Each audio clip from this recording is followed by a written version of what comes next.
تین چار منٹ کی بات اردو میں.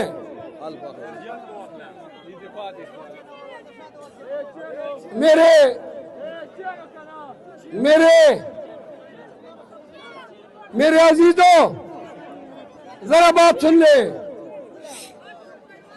آج ہر پاکستانی کو ہم یہ بتا رہے ہیں کہ یہ جو ہمارا جھنڈا ہے یہ پی ٹی آئی کا جھنڈا، یہ صرف ایک جھنڈا نہیں ہے، یہ ایک آواز ہے، ایک امید ہے، یہ ایک تحریک ہے قیدی 804 کے لیے جو بے گناہ پاکستانی قوم کی حقیقی آزادی کے لیے اور حرمت رسول کے لیے کڑے ہونے کی سزا کاٹ رہا ہے.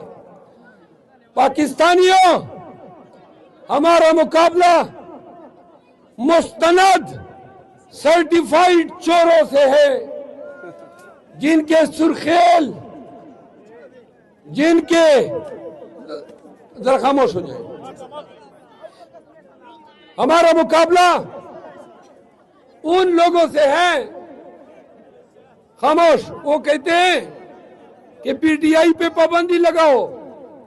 انہوں نے کہا، آپ دیکھ لیں مولانا فضل الرحمان کے بیانات، نواز شریف کے، مریم نواز کے، وہ کہتے تھے ان سے بیٹ چین لو.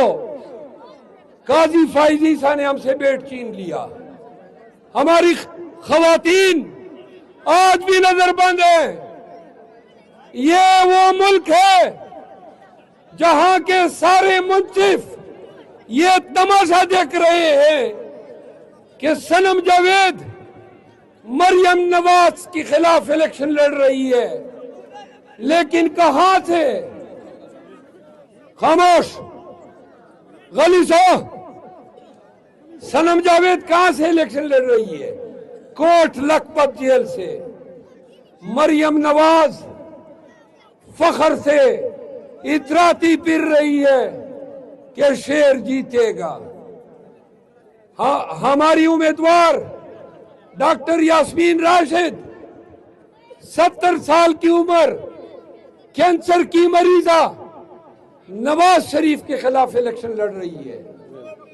کہاں سے لڑ رہی ہے؟ کوٹ لکھپت جیل سے لڑ رہی ہے. نواز شریف بھی فراڈ اور چیٹنگ کرنے کے بعد اپنے گندے چمٹے نماز سر پہ ہاتھ پھیر کے کہے گا کہ میں جیت گیا.